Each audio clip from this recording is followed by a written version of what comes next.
یہ کوئی کہے کہ معصوم نے یہ پیغام دیا ہے اور اپنے لفظوں میں کہے تو ان الفاظ کی کوئی اہمیت نہیں ہے. بات ہمارے یہاں لفظ معصوم پر جب یقین حاصل ہو جائے کہ معصوم نے یہ لفظ ارشاد فرمایا وہ ہے دلیل حکم. توجہ ہے, دلیل حکم لفظ معصوم ہے, پیغمبر نے کیا لفظیں ادا کی وہ اہمیت ہے. تو بہت سی حدیثیں ہیں جو ان کو تواتر معنوی حاصل ہے. تواتر معنوی یہ کہ ہاں حضور نے یہ فرمایا مگر کن لفظوں میں فرمایا یہ نہیں معلوم. توجہ ہے, یہ وہ حدیث ہے جو انہی لفظوں کے ساتھ نقل ہوئی ہے. کیا الفاظ ہیں؟ من کنت مولا فہذا علی مولا. آپ سب کو یاد ہے. بحمد اللہ, ہمیں اس پہ کوئی شرمندگی نہیں ہے, کوئی معذرت کرنے کی ضرورت نہیں ہے. ہمیں جس طریقے سے کلمہ لا الہ الا اللہ یاد ہے,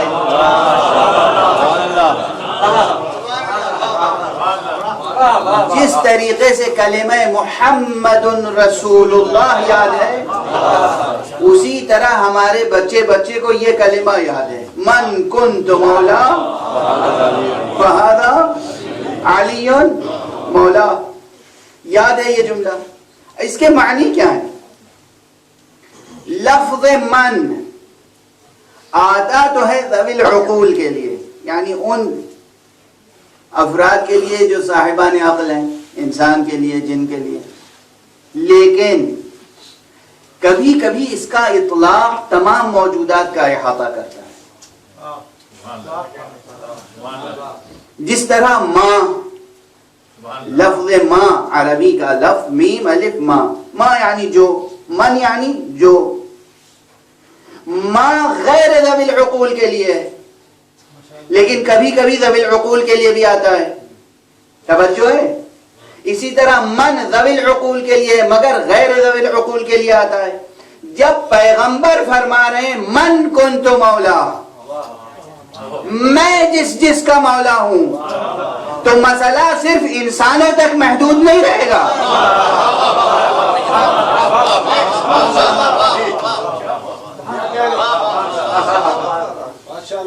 جہاں جہاں تک دائرے ولایت مصطفیٰ ہے وہاں تک دائرے ولایت مرتضیٰ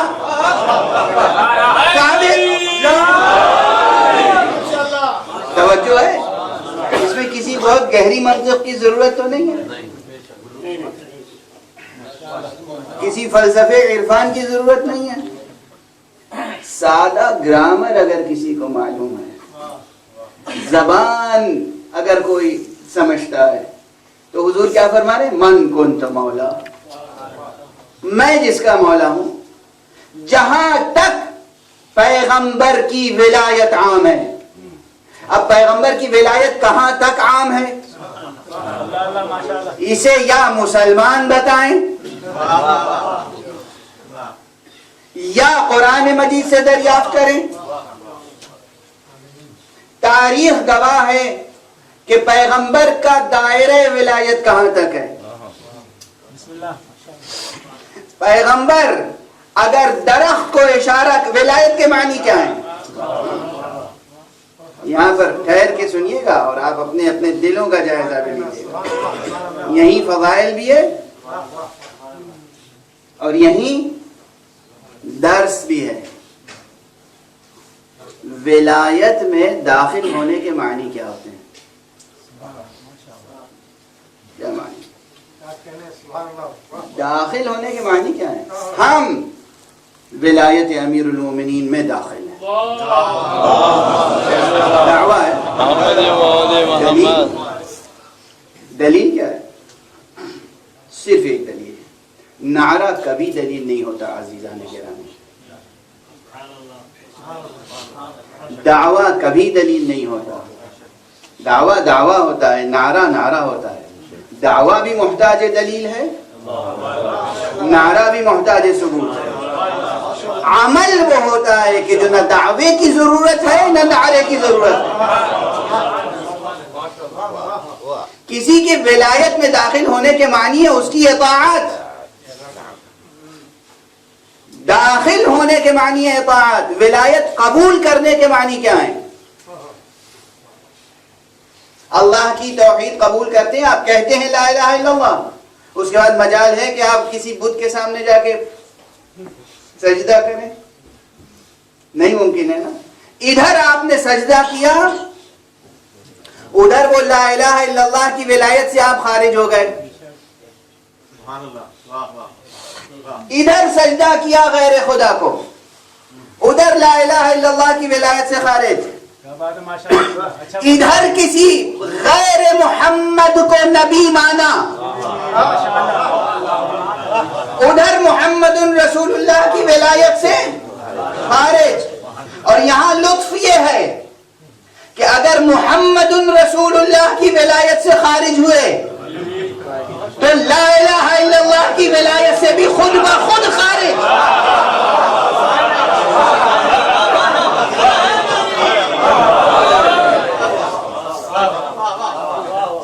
ادھر محمد رسول اللہ کی ولایت سے خارج ہوئے، ادھر لا الہ الا اللہ کی ولایت سے خارج۔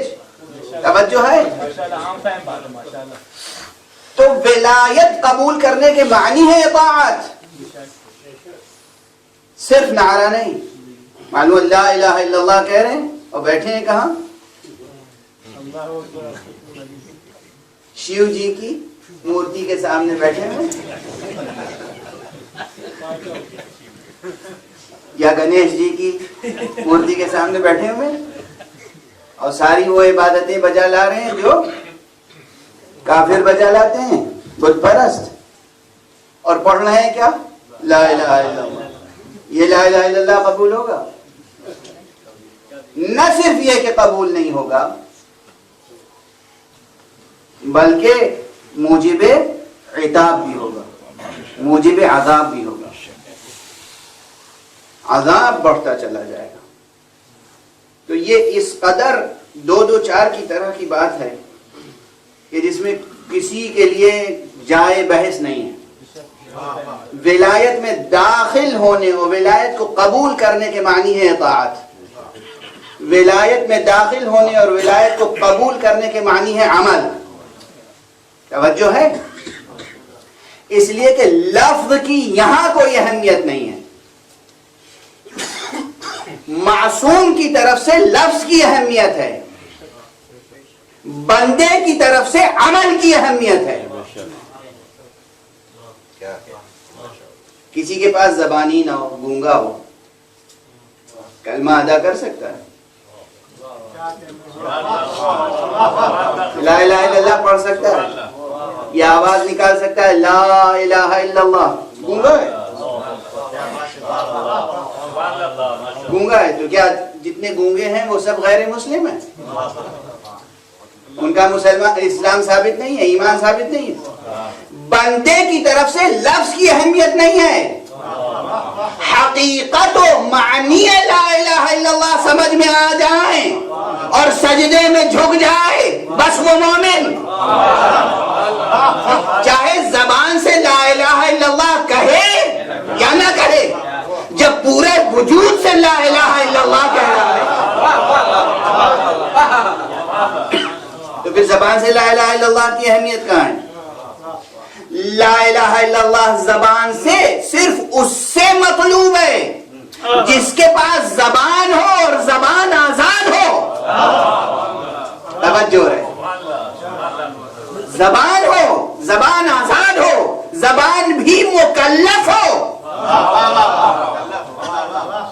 مکلف کے معنی سمجھتے ہیں نا، یعنی اللہ کی طرف سے تکلیف دی گئی ہو کہ تمہیں یہ بھی کہنا ہے۔ کبھی کبھی صرف کچھ کرنے کے لیے حکم دیا جاتا ہے، کہنے کے لیے نہیں۔ روزہ حکم رب ہے یا نہیں؟ روزہ عبادت ہے یا نہیں؟ روزہ تقاضا لا الہ الا اللہ ہے یا نہیں؟ روزہ کرنے کی چیز ہے یا کہنے کی؟ نیت بھی تو کرنا زبان سے شرط نہیں. کسی توضیح المسائل میں ہے کہ یہ نیت زبان سے کرنی ہے کہ میں روزہ رکھتا ہوں واجب قربتاً اللہ؟ نہیں. کبھی کبھی صرف کرنے کا حکم ہوتا ہے، کہنے کا نہیں. کاش یہ بات سمجھ میں آ جائے، کاش یہ بات سمجھ میں آئے. جس طرح ولایت حق سبحانہ و تعالی میں کبھی کچھ کہنے کا حکم ہے، کبھی کچھ کرنے کا حکم، کبھی دونوں تکلیفیں ساتھ ساتھ ہیں. مثلا نماز، رکوع میں جھکنا بھی ہے، زبان سے کچھ کہنا بھی ہے. تو کبھی صرف کہنا ہے، کبھی صرف کرنا ہے، کبھی کہنا بھی ہے، کرنا بھی ہے. تو ہر عمل، ہر حکم کے اپنے حدود ہیں، اپنے تقاضے ہیں. توجہ ہے؟ جس طرح ولایت حق سبحانہ و تعالی لا الہ الا اللہ کہنے کے ساتھ ساتھ تینوں طرح کی تکلیفیں آتی ہیں. کبھی کچھ کہنا ہے، کبھی کچھ کرنا ہے، کبھی کہنا بھی ہے، کرنا بھی ہے. توجہ ہے؟ اسی طرح محمد رسول اللہ کہنے کے ساتھ ساتھ کبھی کچھ کہنا ہے، کبھی کچھ کرنا ہے، کبھی کہنا بھی ہے، کرنا بھی ہے. اسی طرح علی ولی اللہ کہنے کے ساتھ ساتھ علی ولی اللہ صرف کہنا نہیں ہے، کہنا ہے کہیں، کہیں نہیں کہنا ہے. جہاں کہنا ہے وہاں کہنا ہے، جہاں نہیں کہنا ہے وہاں نہیں کہنا ہے. جہاں کرنا ہے وہاں کہہ کر نہ ٹالو.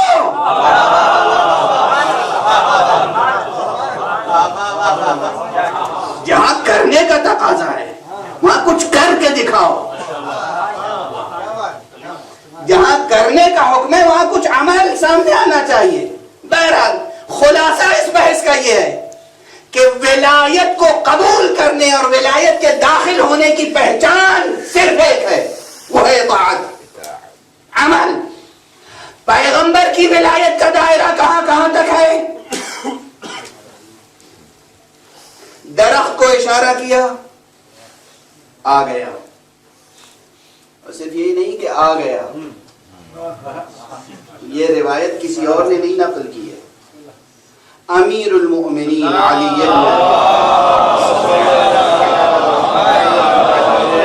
علیہ الصلاۃ والسلام سے یہ روایت ہے، اور نہج البلاغہ میں بھی ہے اور دوسرے مقامات پر بھی ہے کہ امیر المؤمنین علیہ الصلاۃ والسلام نے فرمایا کہ کفار آئے، انہوں نے حضور سے معجزے کا تقاضا کیا. حضور نے کہا وہ سامنے جو درخت ہے اسے بلاؤں، تم مانو گے؟ ان کا تقاضا یہی تھا. کہا جی ہاں. درخت کو قریب بلا، اشارہ کیا. وہ درخت اپنی جڑوں کے ساتھ، زمین سے درخت جڑوں کے ساتھ اکھڑ کے اور اس طرح آگے بڑھا جیسے کوئی غلام آگے بڑھا. حضور کے سامنے آگے کھڑا ہو گیا. اس کے بعد حضور نے کہا وہیں چلے جاؤ پہلی حالت پر. کسی جمے جمائے پربار و پر سایہ درخت کو اکھاڑ لینا تو آسان ہے،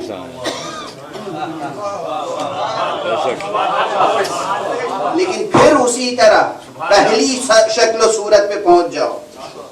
درخت پھر اپنی جگہ واپس آیا. توجہ ہے؟ اور جیسے تھا پہلی شکل میں اسی شکل میں قائم ہو گیا. یہ ہے دائرہ ولایت میں اطاعت کی شان ایک درخت کی. توجہ ہے؟ حضور نے چاند کو اشارہ کیا، دو ٹکڑے ہو گیا. یہ ہے چاند کی شان اطاعت ولایت مصطفیٰ میں.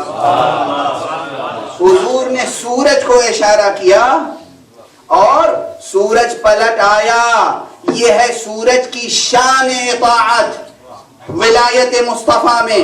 اب مصطفیٰ کو سنو، کہتے من کنت مولا،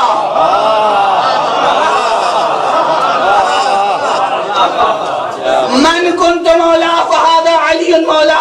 جس کا میں مولا ہوں اس کے علی مولا ہیں. صرف تمہارے لیے نہیں، سورج کا مولا آج سے علی ہے، چاند کا مولا علی ہے، درخت کا مولا علی ہے،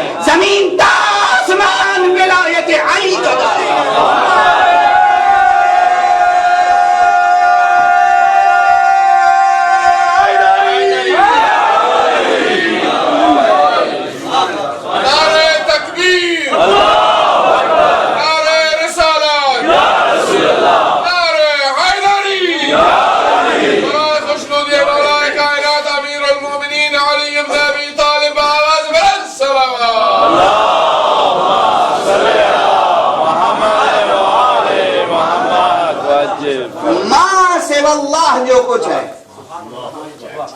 اللہ اللہ ہے, اللہ خالق ہے, اللہ محبود ہے, اللہ معبود ہے, اللہ اللہ ما سوا اللہ.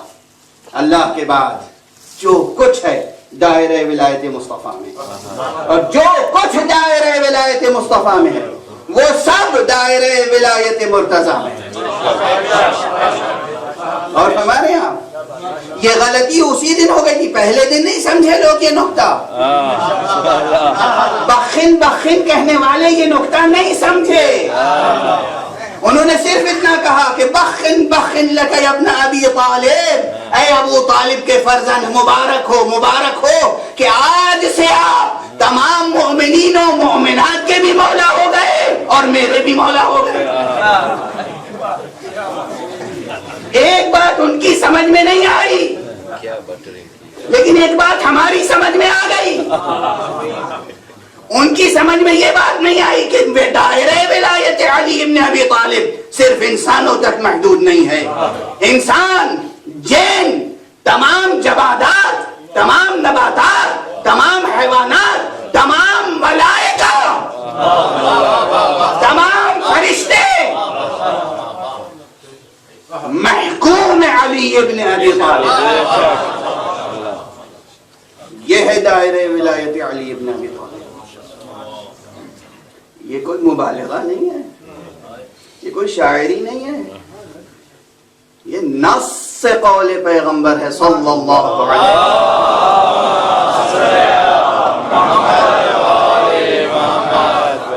وسلم. من کنت مولا فہذا علی مولا.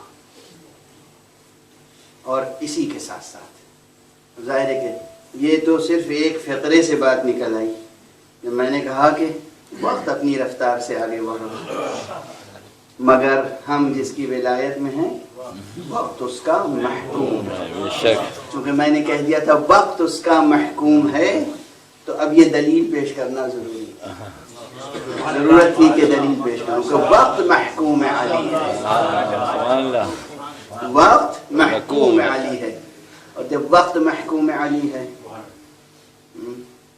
کیسے وقت محکوم علی ہے یہ بحث الگ ہے. اولاً وقت سمجھیے کیا ہے, پھر سمجھیے گا کہ کس طرح سے وقت محکوم علی ہے. اسی لیے بعض روایتیں ہیں, اور ہمارے اعتبار سے تو صحیح السند روایتیں ہیں, کہ امیر المؤمنین علی ابن ابی طالب علیہ السلام